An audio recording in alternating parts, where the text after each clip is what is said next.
Serin şemal bize karışar. Sen süyüm yarım beni yaşatıyor. Anha baryan ben şadiyan. Seni görmem yarım yine oluyan. Serin şemal bize karışar. Senin süyün yarım beni yaşatıyor. Anha baryan ben şadiyan. Seni görmeye yarım yeni oluyan.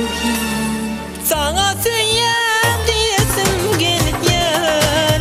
Seni her gün görsüm geliyor. Mecnun bolup söylesim geliyor. Sen için yaşasım geliyor. Bu sevini, bu duyunu bilece yaşadım.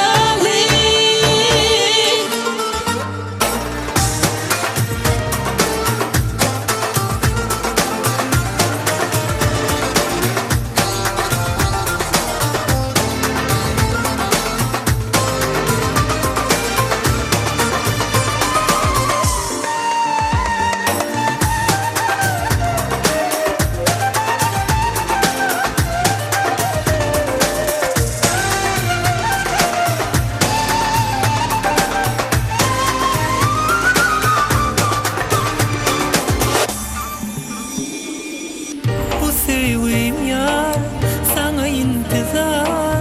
Senin varlığın yarım beni yaşatıyor. Gudrun dol yar, mehrinden yar. Benim yüreğim dolu sevimden yar.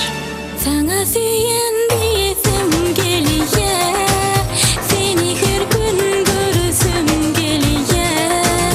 Leyli bolup söylesim geliyor. Sen için yaşasam geliyor. Bu sevini, bu duyunu bilece